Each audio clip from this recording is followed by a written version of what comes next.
सर्वमङ्गलमाङ्गल्ये शिवे सर्वार्थसाधिके शरण्ये त्र्यंबके गौरी नारायणी नमस्तुते। जय माता दी।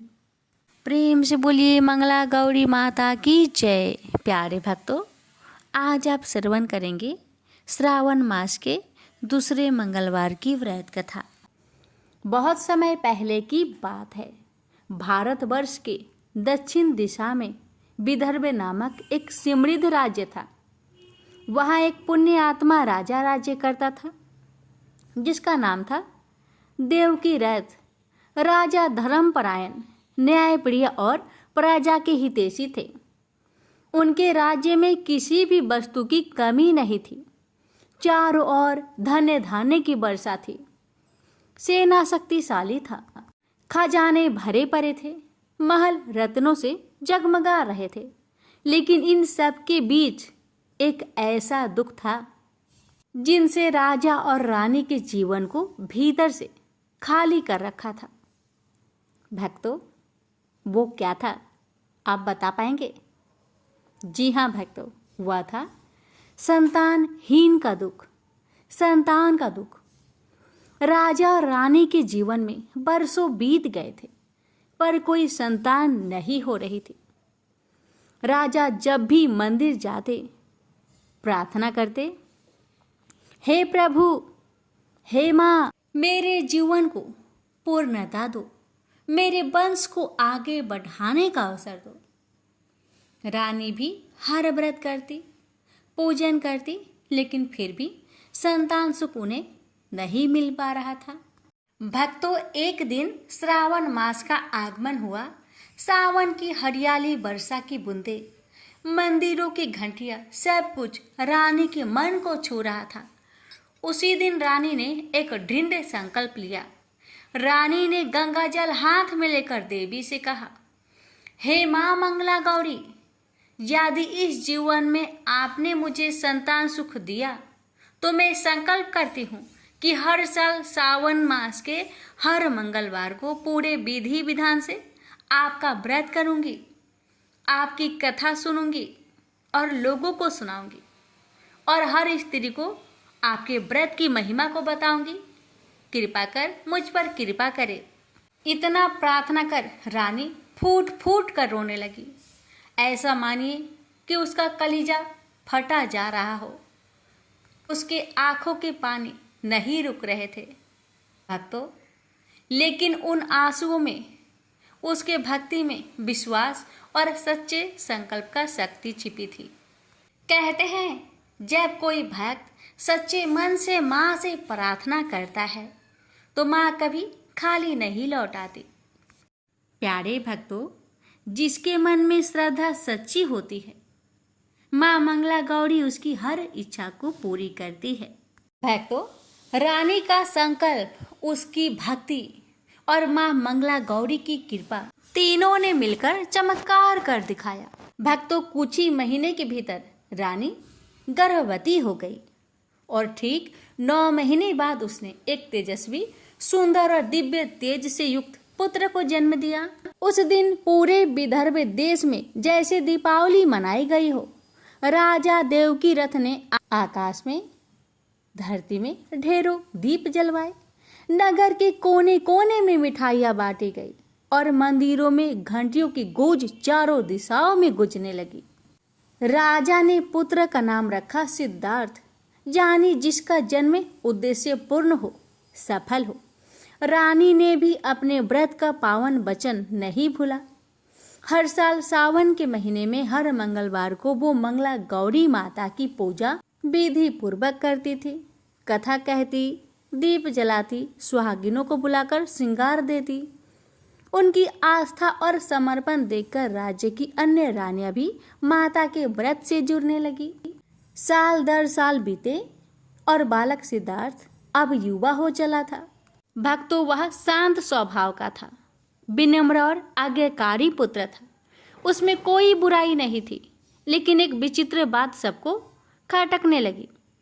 उसके जीवन में जैसे कोई अदृश्य बाधा थी। वह जो भी काम करता, व्यापार, राजनीति, शिक्षा, हर प्रयास अधूरा रह जाता। कई बार उसका विवाह तय होता, रिश्ते आते, मगर बिना किसी कारण के टूट जाते।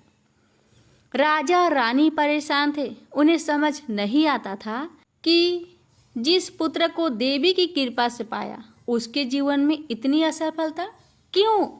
रानी रातों को रोती और माँ मंगला गौरी से पूछती, हे माँ, क्या मेरी श्रद्धा में कमी रह गई? क्यों मेरे पुत्र के भाग्य में इतनी बाधाएं हैं? भक्तों, इसी प्रकार कुछ रातें बीत गए। फिर माँ मंगला गौरी ने रानी को सपने में उत्तर दिया। भक्तों, माँ की कृपा जब उतरती है तो पहले परीक्षा लेती है, और जब आशीर्वाद देती है तो भाग्य बदल जाती है। भक्तों, राजमहल में सन्नाटा छा गया।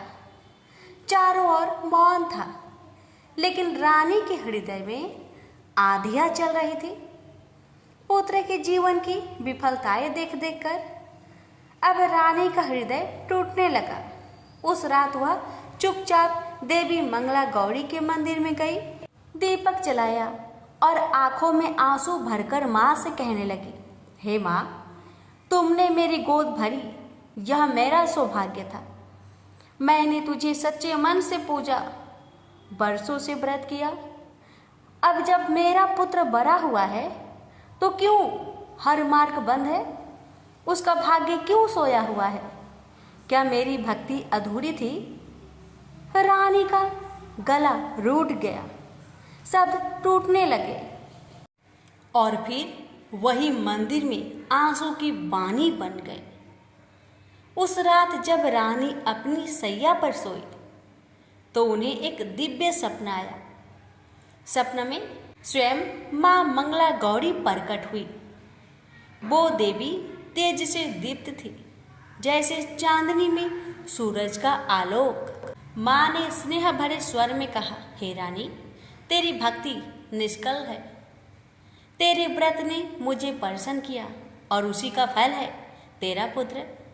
परंतु उसका भाग्य केवल इस जन्म का नहीं है। पिछले जन्म में वह एक घमंडी व्यापारी था।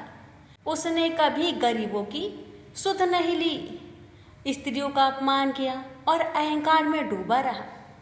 यही उसके आज के जीवन में बाधा बनकर खड़ा है।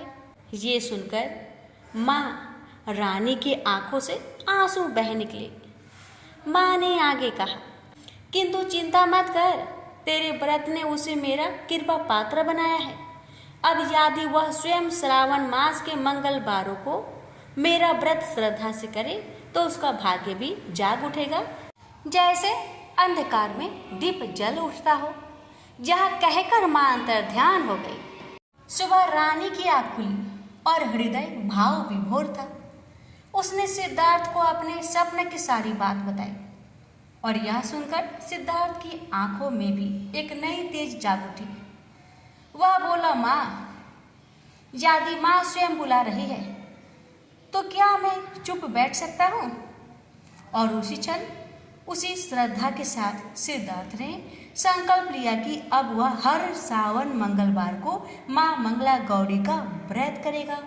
भक्तों, भाग्य तो पूर्व जन्म से आता है, पर माँ की भक्ति से वे भी बदला जा सकता है।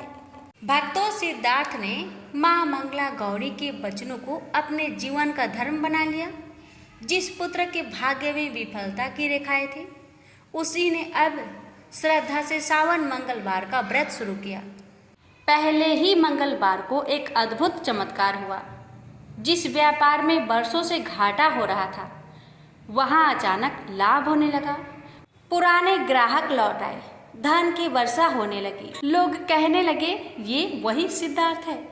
दूसरे मंगलवार को वर्षों से चल रहा एक बड़ा न्यायिक मुकदमा जो झूठे आरोपों में फंसा था, राज्यसभा ने सिद्धार्थ के पक्ष में निर्णय दे दिया। राजा स्वयं आश्चर्य में पड़ गए। तीसरे मंगलवार को जब सिद्धार्थ माता की पूजा कर रहा था, तभी एक उच्च कुल की गुणी और सुंदर कन्या का प्रस्ताव आया। यह वही कन्या थी जिसे एक से बढ़कर एक राजकुमार ठुकरा चुके थे, पर माता की प्रेरणा से वह स्वयं सिद्धार्थ को स्वीकार कर चुकी थी। और चौथे मंगलवार को राजा देवकीरथ ने सभा में सबके सामने घोषणा की कि मैं अब वृद्ध हो चला हूँ। आज से राज्य के उत्तराधिकारी के रूप में मैं अपने पुत्र सिद्धार्थ को घोषित करता हूँ।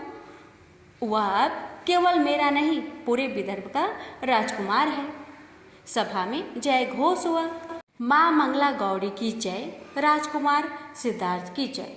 उस रात सिद्धार्थ को नींद में एक दिव्य प्रकाश दिखा। उस प्रकाश में माँ मंगला गौरी स्वयं प्रकट हुई। उनका स्वर मधुर था, लेकिन गुंजती गहराई तक चला गया। माँ ने कहा, भक्ति से भाग्य बदलता है। मैं सौंदर्य नहीं, श्रद्धा देखती हूँ। मैं सोना नहीं, सच्चा मन देखती हूँ। जिसने मुझे सच्चे मन से पुकारा, मैंने उसे कभी खाली लौटने नहीं दिया। ये सुन सिद्धार्थ की आंखों में आंसू आ गए। उसने हाथ जोड़कर प्रणाम किया। इसके बाद सिद्धार्थ और उसकी पत्नी ने जीवन भर सावन मंगलवार को मंगला गौरी का व्रत किया। राज्य में सुख, शांति और समृद्धि रही और उनके वंश में फिर कभी किसी को दुर्भाग्य ने स्पर्श तक नहीं किया। भक्तों, तो आपने सुनी माँ मंगला गौरी की यह पावन कथा, जिसमें भक्ति, तपस्या और विश्वास के बल पर एक दुर्भाग्यशाली जीवन कैसे सौभाग्य में बदल गया। यह केवल एक कहानी नहीं, यह एक सीख है कि यदि मन में श्रद्धा हो तो विधि भी साथ देती है और माँ भी कृपा बरसाती है। इस कथा को सुनने मात्र से सौभाग्य की प्राप्ति होती है। कुंवारी कन्याओं को योग वर मिलता है। विवाह में आ रही अड़चने दूर होती है और जिनका जीवन दुखों से भरा हो, उन्हें नई राह मिलती है। जो स्त्रियां इस कथा को श्रवण करती है या सावन मंगलवार को व्रत करती है, उनका दाम्पत्य जीवन सुखमय होता है। घर में लक्ष्मी जी का वास होता है और माँ मंगला गौरी उनके जीवन से हर प्रकार की दरिद्रता, कलेश और अशांति को दूर करती है। हे माँ, जैसे रानी को संतान सुख मिला, जैसे सिद्धार्थ का भाग्य चमका, वैसे ही आप हम सभी की हर मनोकामना को पूर्ण करें। जय माँ मंगला गौरी। एक ही गांव में एक बुढ़िया माई रहती थी। बुढ़िया माई का एक बेटा था जिसका नाम भोला था। उसकी एक सुंदर पत्नी थी, रूपा। भोला अपनी माँ का बहुत ख्याल रखता था। बहू भी बहुत सीधी थी, लेकिन बुढ़िया माई दिन रात बहू से झगड़ा करती रहती थी। एक दिन बुढ़िया माई ने घर आकर बताया, बहू सुन, मैं शिव जी के मंदिर से आ रही हूँ।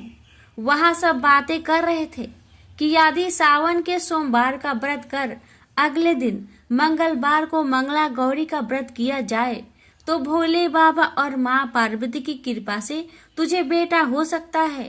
तब रूपा ने कहा, लेकिन माँ जी, मैं तो कल केवल सोमवार का व्रत करती हूँ। ठीक है, अब आप कह रही हैं तो इस बार मैं दोनों व्रत करूंगी। बुढ़िया माई केवल उसे परेशान और भूखा रहने के लिए यह सब कह रही थी। उसने आगे कहा, अरे ऐसे व्रत नहीं करना है। दोनों दिन कुएं से 7 घड़े पानी शिवलिंग पर चढ़ाना है। रूपा यह सुनकर परेशान हो गई। उसने कहा, माँ जी, मैंने तो यह सब करते किसी को नहीं देखा। यह सुनकर बुढ़िया माई को क्रोध आ गया। उसने कहा, मैं झूठ बोल रही हूँ। यह केवल संतान प्राप्ति का उपाय है, तो तुझे करना ही पड़ेगा। यह सुन रूपा चुप हो जाती है। कुछ दिन बाद सावन शुरू हो जाता है। रूपा ने पहले सोमवार को सुबह पूजा पाठ कर व्रत शुरू किया और 7 घड़े पानी कुएं से भरकर शिव जी पर चढ़ा दिए। कुआं मंदिर से काफी दूर था, इसलिए उसे काफी समय लग गया। यह सब करने में शाम को जब रूपा वापस आई तो देखा भोला बहुत गुस्से से घर के बाहर बैठा है। रूपा के पूछने पर उसने गुस्से में कहा, कहाँ चली गई थी? इतनी देर लगती है जल चढ़ाने में। घर में मेरी माँ भूखी बैठी है और तू घूम घूम कर पूरा गांव देख रही है। यह कहकर भोला ने उसे मारा। रूपा मार खाकर बिना कुछ खाए सो गई। अगले दिन उसकी सास ने कहा, बहू, आज फिर से तुझे जल चढ़ाना है। यह सुनकर रूपा ने कहा, माँ जी, कल से मैंने कुछ नहीं खाया है और इनकी मार से मेरा पूरा शरीर दुख रहा है। आज मैं कलश कैसे उठा पाऊंगी? यह सुनकर बुढ़िया ने कहा, कुछ भी कर ले, लेकिन यह तो तुझे करना ही पड़ेगा। रूपा पूजा करने चल दी। मंदिर में पूजा करने के बाद वह कुएं पर आई। बड़ी मुश्किल से उसने पहला कलश भरा और चल दी, लेकिन कुछ दूर चलने पर वह गिर पड़ी और उसका मटका भी टूट गया। रूपा एक पेड़ के नीचे बैठकर रोने लगी। तभी वहां एक साध्वी आई। उसने कहा, बेटी क्यों रो रही हो? रूपा ने रोते हुए सारी बात बता दी। उसकी बात सुनकर साध्वी ने कहा, बेटी तू एक काम कर, एक लोटा जल ले और उसमें 7 बार थोड़ा थोड़ा शिवलिंग पर जल चढ़ा देना और घर जाकर अपनी सास से कहना, मैंने जल चढ़ा दिया। रूपा ने कहा, लेकिन यह तो झूठ होगा, मेरा मटका भी टूट गया। अब साध्वी ने कहा, ये ले लोटा, इसमें जल भर कर चढ़ा दे और इसे घर ले जाना, लेकिन छिपा कर रख देना। रूपा ने ऐसा ही किया। दोपहर को वह घर पहुंच गई। प्रिया माई के पूछने पर उसने वही बात बता दिया जो साध्वी जी ने बताया था। शाम को माँ मंगला की पूजा कर उपवास पूरा किया। इसी तरह 2 मंगला गौरी व्रत पूरे हो गए। लेकिन जब तीसरे व्रत की बारी आई तो बुढ़िया माई चुपचाप रूपा के पीछे गई। उसने सब देख लिया। बुढ़िया माई ने घर आकर अपने बेटे को सब बता दिया। भोला ने फिर रूपा को मारने के लिए जैसे ही हाथ उठाया, माँ पार्वती प्रकट हो गई। उन्होंने कहा, रुक जा भोला। यह सुनकर भोला रुक गया। बुढ़िया माई माँ पार्वती के पैरों पर गिर गई। भोला भी माफी मांगने लगा। माँ पार्वती ने कहा, माफी मांगनी है तो इससे मांग जो तेरे और तेरी माँ के जुल्म सहकर भी पत्नी धर्म निभा रही है। भोला ने रूपा से माफी मांगी। बुढ़िया माई ने कहा, बेटी मुझे माफ कर दे, तुझे परेशान करने के चक्कर में मैंने यह सब किया था। रूपा ने कहा, माँ इस संसार से मेरा मन भर गया है, आप मुझे अपने साथ ले चलिए। पार्वती जी ने कहा, ठीक है, आज से तू मेरी कृपा से जंगल में एक आश्रम बनाकर भक्ति करेगी, लेकिन इन दोनों को सजा मिलेगी। रूपा ने कहा, माँ इन्हें माफ कर दीजिए। यह सुनकर माँ पार्वती ने कहा, आज तुम्हारी बहू के कारण तुम्हें जीवन दान मिलता है। जाओ इस लोटे को रख लो, तुम्हारे परिवार में कभी अन्न धन की कमी नहीं होगी। लेकिन मैं अपनी बेटी को साथ ले जा रही हूँ। माँ की कृपा से रूपा ने एक आश्रम बनवाया, जिसमें बहुत सी स्त्रियां जो घर में दुखी थी आकर भगवान की भक्ति करने लगी। प्रेम से बोलिए, मंगला गौरी माता जी की जय हो। माता आपकी कथा कहने वाले, सुनने वाले, होकार भरने वाले सभी भक्तों पर अपनी कृपा सदा सर्वदा बनाए रखना। प्रेम से बोलिए, मंगला गौरी मैया की जय। प्राचीन काल में कुरु देश में श्रुत कीर्ति नामक एक राजा शास्त्र ज्ञाता, कीर्तिमान तथा शत्रु रहित था। वह 64 कलाओं को जानने वाला तथा धनुर्विद्या में निपुण था। उसके यहाँ संसार की किसी वस्तु की कमी न थी। कमी थी तो केवल एक संतान की। संतान प्राप्ति के लिए वह दिन रात यत्न करता था। उसने संतान के लिए देवी की आराधना भी की। एक दिन देवी ने उसकी आराधना से प्रसन्न होकर उसे साक्षात दर्शन दिए और कहा, हे श्रुत कीर्ति, वर मांगो। राजा श्रुत कीर्ति ने कहा, माँ यदि आप मुझ पर प्रसन्न हैं तो मुझे एक पुत्र दीजिए। आपकी कृपा से मेरे यहाँ धन्य धान्य आदि किसी चीज की कमी नहीं, बस एक कमी है तो पुत्र सुख की। इसको छोड़कर मेरे यहाँ सब आनंद है। राजा के ऐसे कहने पर देवी मुस्कुराई और उन्होंने कहा, राजन तुमने एक दुर्लभ वस्तु की याचना की है, फिर भी तुमको पुत्र मैं अवश्य दूंगी। लेकिन तुम मेरी बात को ध्यान देकर सुनो। तुम्हारे यहाँ जो पुत्र होगा वह बहुत गुणवान होगा, किंतु वह 16 वर्ष से अधिक जीवित नहीं रहेगा। हाँ, यदि एक सुंदर अथवा विद्या विहीन पुत्र होगा तो वह बहुत समय तक जीवित रहेगा। देवी की बात सुनकर राजा चिंता में पड़ गया और माता की बात अपनी पत्नी को बताया। कहा, हे रानी, माता रानी ने कहा है अगर मैं गुणवान पुत्र का मांग करता हूँ तो वह 16 वर्ष तक जीवित रहेगा। अगर अनपढ़ गंवार पुत्र की मांग करता हूँ तो वह दीर्घ काल तक जीवित रहेगा। अब तुम बताओ मैं क्या करूं और क्या मांगू। बहुत सोच विचार करके राजा ने गुणी संपूर्ण लक्षण युक्त 16 वर्ष की आयु वाला पुत्र मांगा। देवी ने कहा, राजा, मेरे मंदिर के मुख्य द्वार पर आम का पेड़ है। मेरी आज्ञा है कि तुम उस पेड़ से एक आम तोड़कर अपनी रानी को खाने के लिए दे दो और उसको खाने से ही रानी का गर्भ अवश्य ठहरेगा। राजा ने प्रसन्न होकर देवी के मंदिर के मुख्य द्वार पर जो आम का पेड़ था वहां से एक आम तोड़कर अपनी पत्नी को खाने के लिए दिया। रानी ने भी माँ मंगला गौरी के आदेश अनुसार फल खाया और 10 मास के पश्चात उसके यहाँ देव पुत्र तुल्य पुत्र पैदा हुआ। हर्ष शोक से संपन्न राजा ने राजकुमार का कर्म आदि संस्कार करवाया और भगवान सदाशिव का ध्यान धरकर उसका नाम चिरायु रखा। लड़का अपने माता पिता की देख रेख में चांद की तरह बढ़ने लगा। दिन बीतते चले गए और उसका 16वां वर्ष आरंभ हो गया। राजा रानी दोनों को चिंता सताने लगी। राजा ने सोचा, मैंने यह पुत्र बड़े कष्ट से प्राप्त किया है। अपनी आंखों के सामने इसका मृत्यु कैसे देख सकूंगा, कैसे सह सकूंगा। यह विचार करके उसने राजकुमार को उसके मामा के साथ काशी में भेज दिया।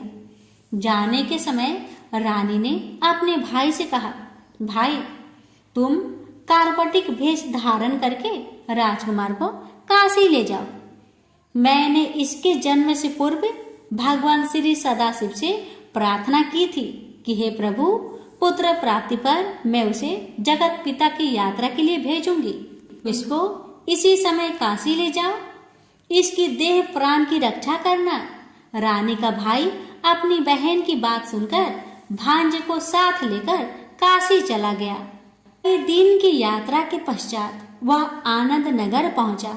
वहां पर वीरसेन नाम का एक राजा राज्य करता था, जो कि शास्त्र ज्ञाता, कीर्तिमान तथा शत्रु रहित था।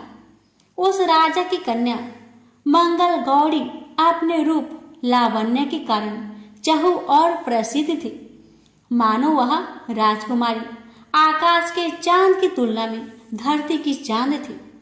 जिस समय राजकुमार चिरायु तथा उसका मामा आनंद नगर में शहर से बाहर के शाही बगीचे में पहुंचे, उस समय राजकुमारी मंगल गौरी अपनी सखी सहेलियों के साथ खेल रही थी। राजकुमार चिरायु तथा उसका मामा खेलती हुई लड़कियों को देखने लगे। खेलती हुई लड़कियों में से एक ने क्रोध में भरकर राजकुमार को गाली दिया। बालिका को क्रोधित और दुर्वचन कहते देखकर राजकुमारी ने उस बालिका से कहा, हे सखी, तुम गाली क्यों दे रही हो? तुम दुर्वचन क्यों कहती हो? मेरे संग अयोग्य वाणी बोलने वाली कोई भी स्त्री नहीं है। देखो, मंगला गौरी के प्रसाद एवं मंगला गौरी व्रत के प्रभाव से मेरे हाथ से जिसके माथे पर चावल गिर जाए, उसके साथ मेरा विवाह हो जाने पर यदि वह थोड़ी आयु वाला है तो भी चिरायु हो जाएगा। इसके बाद सब बालिकाएं अपने अपने घर को लौट गई। उस दिन राजकुमारी का विवाह वाहिक देश के ढिंड धर्मा राजा के पुत्र सुकेतु नाम वाले राजकुमार से होने वाला था। लेकिन सुकेतु मूर्ख, कुरूप तथा बहरा था। वर पक्ष वाले उसकी बजाय विवाह मंडप में अन्य अच्छा वर ले जाने की इच्छा प्रकट कर चुके थे। विवाह के पश्चात सुकेतु के बजाय प्रस्तुत वर को भगा दिया जाएगा और सुकेतु वाहिक देश को अपनी पत्नी लेकर लौट जाएगा। ऐसा विचार करके वर पक्ष के कुछ आदमी चिरायु के पास जाकर उसके मामा से कहने लगे, यह बालक तुम हमें दे दो, इसके द्वारा हमारा कार्य सिद्ध होने वाला है। इस भूमि पर परोपकार जैसा अन्य कोई धर्म नहीं है। उन लोगों की बात सुनकर चिरायु का मामा प्रसन्न हो गया, क्योंकि वह बगीचे में मंगल गौरी की बात सुन चुका था। उसने वर पक्ष वालों से कहा, आप लोग इस लड़के को क्यों चाहते हैं? विवाह के लिए वस्त्र गहने आदि तो मांगे जा सकते हैं, लेकिन कोई वर थोड़े ही मांगा जाता है। फिर भी मैं आपकी बात रखता हुआ लड़का को दे रहा हूँ। वर पक्ष राजकुमार चिरायु को विवाह मंडप में ले गए और विवाह के कार्य सिद्ध हो गया।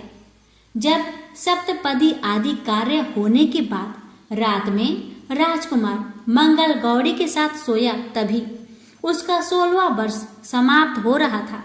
ठीक उसी समय काल साप के रूप में वहां आया। संयोगवश उसी समय राजकुमारी की नींद खुल गई और वह सांप को देखकर मारे भय के कांपने लगी।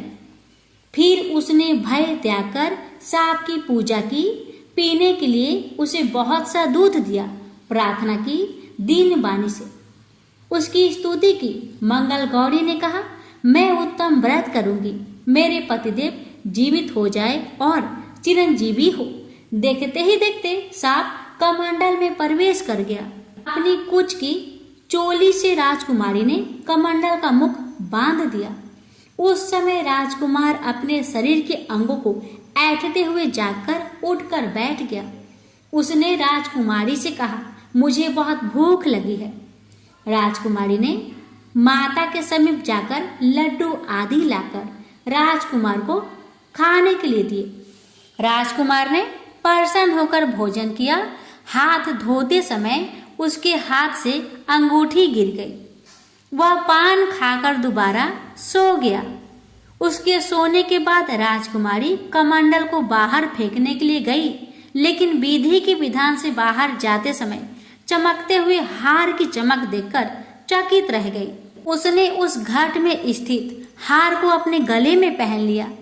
थोड़ी रात बाकी रहने पर चिरायु का मामा आकर उसे ले गया। चिरायु के जाने के बाद वर पक्षजन सुकेतु को वहां ले आए। मंगल गौरी ने जब सुकेतु को देखा तो कहा, यह मेरा पति नहीं है। इस पर वर पक्षजनों ने राजकुमारी से कहा, हे देवी, यह तुम क्या कह रही हो? यदि कोई पहचान हो तो कहो। मंगल गौरी ने कहा, रात को मेरे पति ने जो मुझे जराऊ हार दिया है, उस हार के रत्नों की सुंदरता यह बताए, यह कोई अन्य ही है। रात्रि में आम्र सेजन के समय मेरे पति का केसर युक्त पद मेरी जांग में लगा हुआ है। लोग उसे देखो। रात के समय मेरे और मेरे पति के बीच जो बातचीत हुई है और हमने क्या भोजन किया था, ये भी बतलाए तो यह मेरा पति होगा। मंगल गौरी की बात सुनकर वर पक्ष जनों ने कहा, ठीक है, लेकिन सुकेतु उपरोक्त प्रश्नों में से किसी एक का भी उत्तर नहीं दे सका। इस पर कन्या पक्ष वालों ने उसके साथ राजकुमारी को भेजने से इनकार कर दिया और वर पक्ष जन अपना सा मुंह लेकर जैसे आए थे वैसे ही लौट गए। मंगल गौरी के पिता महाराजा वीरसेन ने प्रसन्न होकर एक महान यज्ञ रचाया। उसने ये भी सुना कि वर पक्ष जन किस प्रकार अपने कुरूप राजकुमार के बजाय किसी अन्य सुंदर युवक को विवाह के मंडप में ले आए थे और उसके साथ मंगल गौरी का विवाह हुआ था। अब मंगल गौरी राजमहल के बरामदे में एक जिक्र की ओट में बैठ गई और प्रत्येक आते जाते यात्री को देखने लगी, ताकि उनमें कहीं उसे चिरायु दिखाई दे जाए। उधर चिरायु भी अपनी ससुराल का हाल जानने के लिए अपने मामा के साथ वहां आ पहुंचा। जो ही वह चिक के सामने से गुजरा, मंगल गौरी ने उसे देखकर कहा, पिताजी, मेरे पति आ गए हैं। राजा ने तुरंत ही मामा भांजे को राजभवन के भीतर बुलवा भेजा। मंगल गौरी की बताई हुई सब निशानियां चिरायु में मौजूद थी। राजा ने वस्त्र भरण अवश्य, गज रथ तथा अन्य बहुत सी चीजों के साथ मंगल गौरी चिरायु के साथ कर दी। उसके बाद चिरायु राजा वीरसेन से विदा होकर अपनी पत्नी एवं मामा के साथ कुल नंदन सेना सहित अपने नगर को गया। जब उसके माता पिता ने लोगों के मुख से उसकी वापस आने की बातें सुनी तो उन्हें इस बात का विश्वास ही नहीं हुआ। वे बड़े हैरान हो गए और सोचने लगे, लो, भाग्य के विपरीत कैसे हो सकता है। वह अभी यह सोच ही रहे थे कि राजकुमार चिरायु ने माता और पिता के चरणों में प्रणाम किया।